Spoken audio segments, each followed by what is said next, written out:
வணக்கம். முக்கிய செய்திகள். சாலையில் நடந்து சென்ற பெண்ணிடம் தாலி செயின் பறிப்பு, இருவருக்கு போலீசார் வலை.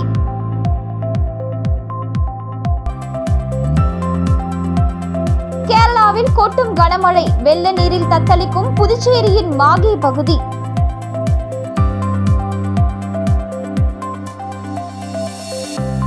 கடலூர் அதிமுக பிரமுகர் கொலை வழக்கு, 4 பேரை கைது செய்து போலீசார் விசாரணை. இனி விரிவான செய்திகள். புதுச்சேரியில் இருசக்கர வாகனத்தில் ஹெல்மெட் அணிந்து வந்த 2 மர்ம நபர்கள் நடந்து செல்லும் பெண்ணிடம் தங்கச் செயினை பறித்து செல்லும் சிசிடிவி காட்சிகள் வெளியாகியுள்ளது. புதுச்சேரி லாஸ்பேட்டை குறிஞ்சி நகர் பகுதியை சேர்ந்த அன்புமணி மனைவி கீதா. இவர் நேற்று கிருத்திகையை முன்னிட்டு அதே பகுதியில் உள்ள முருகன் கோவிலுக்கு நடந்து சென்று கொண்டிருந்தார். அப்போது அவருக்கு எதிரே இருசக்கர வாகனத்தில் வந்த 2 நபர்கள் அக்கம் பக்கம் நோட்டமிட்டு யாரும் இல்லாததை உறுதி செய்தனர். பின்னர் இருசக்கர வாகனத்தில் பின் இருக்கையில் அமர்ந்திருந்த நபர் மட்டும் கீதா அருகே நடந்து சென்று அவரை கழுத்தை பிடித்து தள்ளி அவர் சுதாரிப்பதற்கு முன்பாக அவரது கழுத்தில் அணிந்திருந்த சுமார் 2.5 லட்சம் மதிப்பிலான 5 சவரன் தங்க தாலி செயினை அறுத்து தப்பிச் சென்றார். இந்த காட்சிகள் அப்பகுதியில் பொருத்தப்பட்டிருந்த சிசிடிவி கேமராவில் பதிவாகியது. இதனைத் தொடர்ந்து அக்காட்சிகளுடன் கீதா லாஸ்பேட்டை காவல் நிலையத்தில் அளித்த புகாரின் பேரில் போலீசார் வழக்கு பதிவு செய்து ஹெல்மெட் அணிந்து வந்த செயின் பறிப்பில் ஈடுபட்ட மர்ம நபர்களை தேடி வருகின்றனர். மேலும் செயின் பறிப்பு சிசிடிவி காட்சிகள் வெளியாகி பரபரப்பை ஏற்படுத்தியுள்ளது.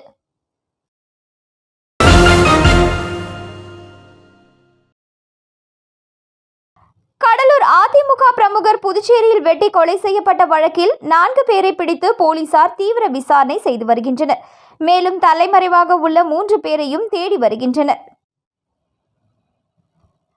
கடலூர் திருப்பாதிரி புலியூர் நவநீதம் நகரை சேர்ந்தவர் பத்மநாபன். இவர் கடலூரில் 25வது வார்டு அதிமுக அவைத் தலைவராக இருந்தார். பெயிண்டிங் வேலையும் செய்து வந்தார். கடந்த ஆண்டு அதே பகுதியை சேர்ந்த ஆட்டோ டிரைவர் பாஸ்கர் என்பவர் கொலை செய்யப்பட்ட வழக்கில் 3வது குற்றவாளியான பத்மநாபன் கைதாகி சிறையில் இருந்து வந்தார். கடந்த நவம்பர் மாதம் ஜாமீனில் வெளியே வந்த பத்மநாபன் வழக்கம் போல வேலைக்கு சென்று வந்துள்ளார். இந்த நிலையில் இவர் நேற்று முன்தினம் இரவு பாகூர் அருகே உள்ள தமிழக பகுதியான திருப்பனம்பாக்கம் கிராமத்தில் கோவில் திருவிழாவை முன்னிட்டு நடந்த கலை நிகழ்ச்சியை பார்ப்பதற்காக சென்றார். பின்னர் நேற்று காலை 6 மணிக்கு புறப்பட்டு தனது நண்பரான கூத்து கலைஞர் ரங்கா என்பவரை அழைத்து கொண்டு கடலூர் நோக்கி பைக்கில் வந்து கொண்டிருந்தார். பாகூர் இருளஞ்சந்தை வாட்டர் டேங்க் சந்திப்பு அருகே எதிரில் காரில் வந்த கும்பல் பைக்கின் மீது வேகமாக மோதி கீழே தள்ளியது. இருவரும் சாலையில் விழுந்தனர். உடனே காரில் இருந்து இறங்கிய மர்ம கும்பல் பத்மநாபனை கத்தியால் சரமாரியாக வெட்டிவிட்டு தப்பிச் சென்றது. இதில் தலை, கை, கழுத்து உள்ளிட்ட இடங்களில் படுகாயமடைந்த அவர் சம்பவ இடத்திலேயே பரிதாபமாக உயிரிழந்தார்.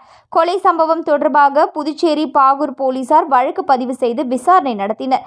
இதில் கடந்த ஆண்டு கடலூரில் வளைகாப்பு விழாவில் நடனம் ஆடியது தொடர்பாக பத்மநாபன் தரப்பினருக்கும் அதே பகுதியை சேர்ந்த பாஸ்கர் என்பவருக்கும் தகராறு ஏற்பட்டு மோதலாக மாறியது.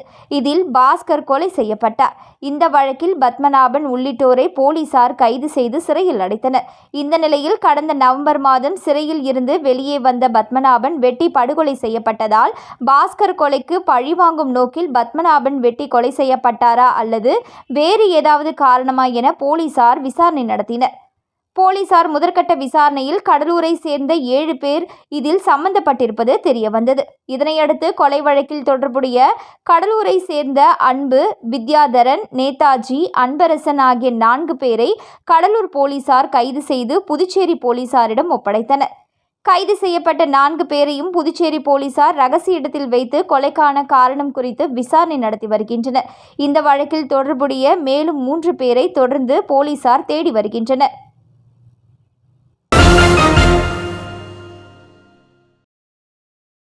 புதுச்சேரியில் காவலர்களுக்காக புதிய உடற்பயிற்சி கூடத்தை முதலமைச்சர் ரங்கசாமி திறந்து வைத்தார். புதுச்சேரி காவலர்கள் உடற்பயிற்சி செய்யும் விதமாக கோரிமேடு காவலர் மைதானத்தில் 1 கோடி ரூபாய் மதிப்பில் புதியதாக உடற்பயிற்சி கூடம் மற்றும் யோகா மையம் அமைக்கப்பட்டுள்ளது. இதன் திறப்பு விழா நடைபெற்றது. விழாவிற்கு அமைச்சர் நமச்சிவாயம் தலைமை தாங்கினார். விழாவில் முதலமைச்சர் ரங்கசாமி கலந்து கொண்டு புதிய உடற்பயிற்சி கூடத்தை திறந்து வைத்து நவீன உடற்பயிற்சி கருவிகள், பளு தூக்குபவர்களுக்கு சிறப்பு வசதிகள், நீராவி குளியல் வசதி உள்ளிட்டவைகளை கொண்ட உடற்பயிற்சி கூடத்தை பார்வையிட்டார். நிகழ்ச்சியின் போது காவலர்கள் உடற்பயிற்சி செய்து மகிழ்ந்தனர். மேலும் நிகழ்ச்சியில் சட்டமன்ற உறுப்பினர் ஆறுமுகம், காவல்துறை DGP Srinivas, IG Ajith Kumar Singla, DIG Brajendrakumar Yadav உள்ளிட்ட முதுநிலை காவல் கண்காணிப்பாளர்கள் மற்றும் காவல்துறையினர் கலந்து கொண்டனர். மேலும் முதலமைச்சர் ரங்கசாமி போலீசாரின் மரியாதையை ஏற்றுக்கொண்டார்.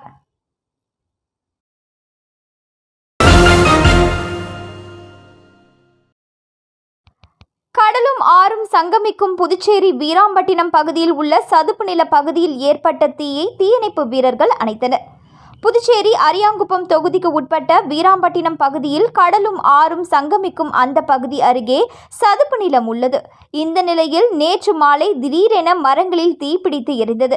இதன் காரணமாக தீ கொழுந்துவிட்டு எரிந்தது. இதனை கண்ட அப்பகுதி மீனவ மக்கள் தீயணைப்பு துறைக்கு தகவல் தெரிவித்ததை அடுத்து 2 தீயணைப்பு வாகனங்களில் விரைந்து வந்து தீயை வீரர்கள் சுமார் 2 மணி நேரத்திற்கு மேலாக போராடி அணைத்தனர். மேலும் யாரேனும் மரங்களை தீயிட்டனரா அல்லது வெப்பத்தில் காய்ந்த சதுப்பு மரங்கள் தீயில் எரிந்தனவா என்பது குறித்து அரியாங்குப்பம் போலீசாரும் தீயணைப்பு துறையினரும் விசாரணை மேற்கொண்டு வருகின்றனர்.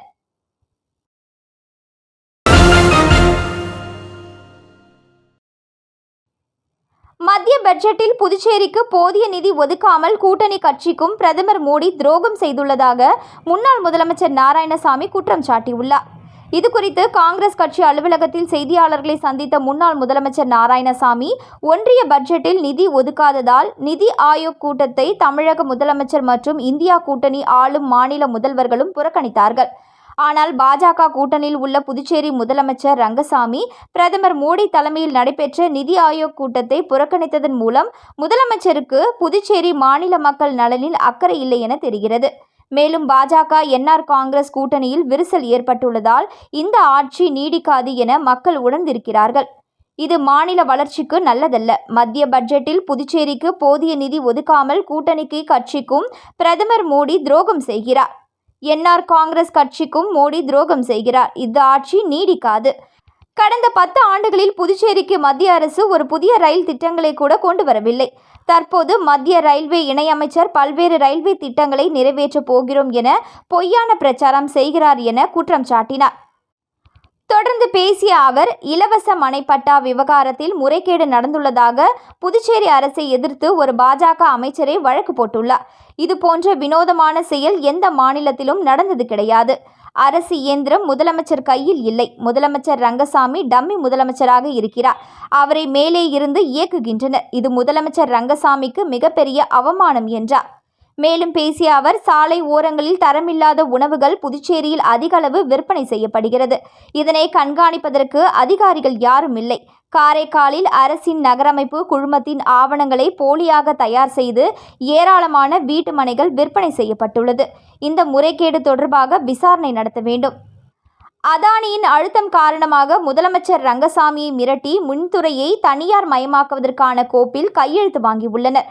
புதுச்சேரியில் முதலாளிகளுக்கான அரசு நடைபெறுகிறது. இது மக்களுக்கான அரசு இல்லை என்றார்.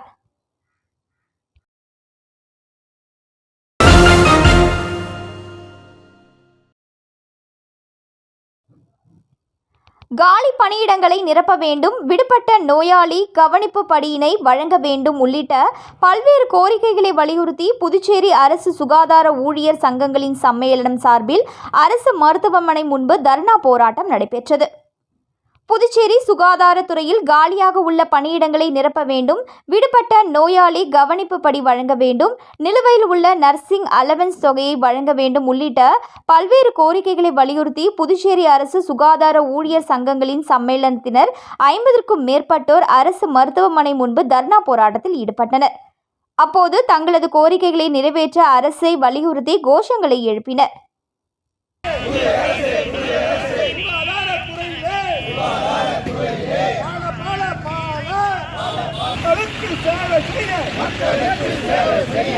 மக்களுக்கு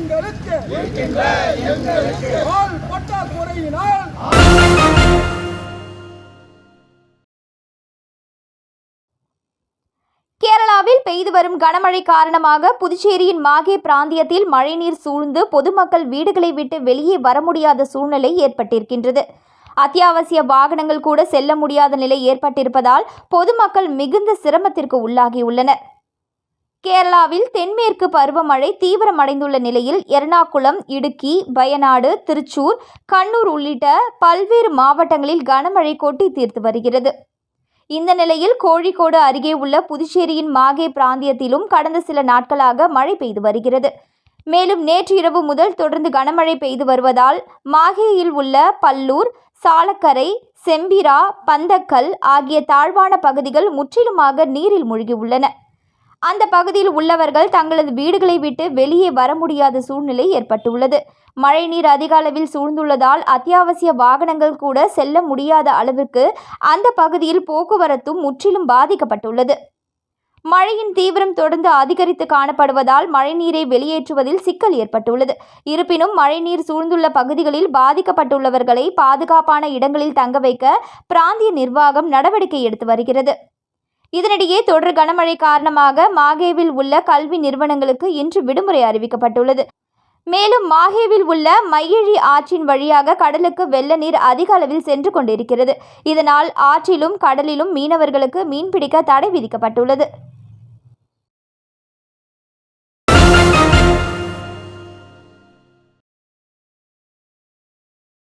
தியாகிகள் தினத்தை ஒட்டி புதுச்சேரியில் உள்ள தியாகிகள் நினைவிடத்தில் கம்யூனிஸ்ட் கட்சியினர் மற்றும் பல்வேறு தொழிற்சங்கத்தினர் வந்து மலர் வளையம் வைத்து அஞ்சலி செலுத்தினர்.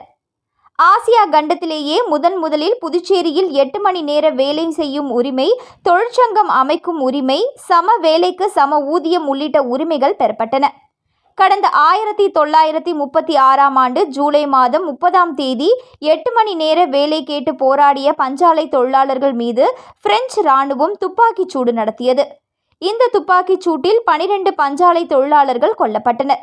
அவர்களது தியாகத்தை நினைவுகூரும் விதமாக ஆண்டுதோறும் ஜூலை மாதம் 30ஆம் தேதியை தியாகிகள் தினமாக கம்யூனிஸ்ட் கட்சியினர் கடைபிடித்து வருகின்றனர்.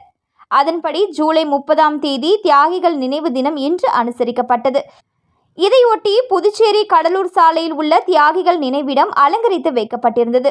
தொழிலாளர்கள் மேல தாளங்களுடன் ஊர்வலமாக வந்து கடலூர் சாலை சிங்காரவேலர் சிலை அருகில் உள்ள தியாகிகள் சதுக்கத்தில் இந்திய கம்யூனிஸ்ட் உள்ளிட்ட பல்வேறு தொழிற்சங்கத்தினர் மலர் வளையம் வைத்து அஞ்சலி செலுத்தினர்.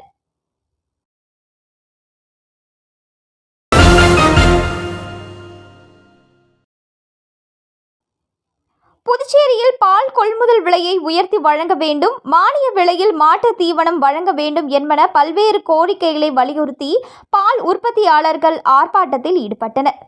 புதுச்சேரி பால் உற்பத்தியாளர்கள் சங்கம் சார்பில் பல்வேறு கோரிக்கைகளை அரசு நிறைவேற்ற கோரி அண்ணா சிலை அருகே கண்டன ஆர்ப்பாட்டத்தில் ஈடுபட்டனர். பால் கொள்முதல் விலையை லிட்டருக்கு 50 ரூபாய் உயர்த்தி வழங்க வேண்டும், 75% மாநில விலையில் மாட்டு தீவனம் ஆண்டு முழுவதும் வழங்க வேண்டும், பால் உற்பத்தியாளர்களுக்கு நலவாரியம் அமைக்க வேண்டும், பயனாளிகளின் வங்கிக் கணக்கில் பணம் செலுத்தும் திட்டத்தை ரத்து செய்ய வேண்டும் உள்ளிட்ட பல்வேறு கோரிக்கைகளை வலியுறுத்தி 50க்கும் மேற்பட்ட பால் உற்பத்தியாளர்கள் மாநில அரசுக்கு எதிராக கண்டன முழக்கங்களை எழுப்பினர்.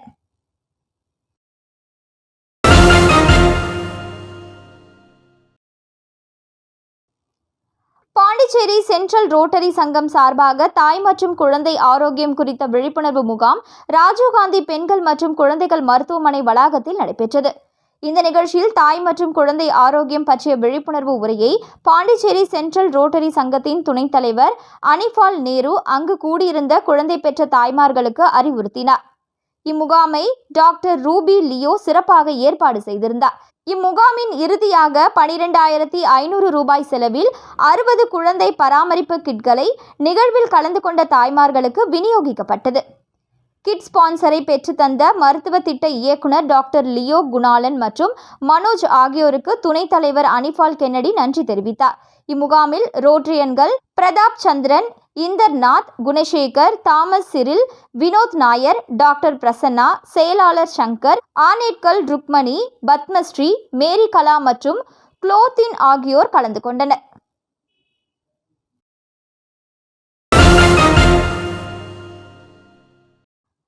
அம்பகரத்தூரில் உள்ள புகழ்பெற்ற ஸ்ரீ பத்ரகாளியம்மன் ஆலயத்தில் ஆடி 2வது செவ்வாய்க்கிழமையை முன்னிட்டு ஏராளமான பக்தர்கள் சுவாமி தரிசனம் செய்தனர். காரைக்கால் அடுத்த அம்பகரத்தூரில் உள்ள ஸ்ரீ பத்ரகாளியம்மன் ஆலயத்தில் ஒவ்வொரு செவ்வாய் மற்றும் வெள்ளிக்கிழமைகளில் காரைக்கால் மட்டுமன்றி வெளியூர்களில் இருந்தும் ஏராளமான பக்தர்கள் வந்து வழிபட்டு செல்வது வழக்கம். அந்த வகையில் பிரசித்தி பெற்ற ஸ்ரீ பத்ரகாளியம்மன் ஆலயத்தில் ஆடி 2வது செவ்வாய்க்கிழமையை முன்னிட்டு இன்று ஸ்ரீ பத்ரகாளியம்மனுக்கு பால், தயிர், சந்தனம், பன்னீர் உள்ளிட்ட பல்வேறு திரவியங்களால் அபிஷேகம் நடைபெற்றது. தொடர்ந்து பல வண்ண மலர்களால் அலங்கரிக்கப்பட்ட அம்மனுக்கு மகா தீபாராதனை நடைபெற்றது. இதில் பல்வேறு மாவட்டங்களிலும் இருந்தும் ஏராளமான பக்தர்கள் அம்மனை தரிசனம் செய்தனர். மேலும் ஏராளமான பக்தர்கள் வருவதை முன்னிட்டு காரைக்கால் மாவட்ட போலீசார் பலத்த பாதுகாப்பு பணியில் ஈடுபட்டனர். மீண்டும் முக்கிய செய்திகள். சாலையில் நடந்து சென்ற பெண்ணிடம் தாலி செயின் பறிப்பு, இருவருக்கு போலீசார் வலை.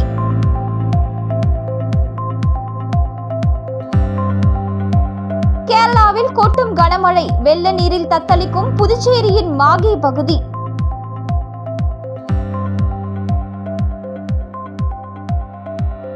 கடலூர் அதிமுக பிரமுகர் கொலை வழக்கு, 4 பேரை கைது செய்து போலீசார் விசாரணை.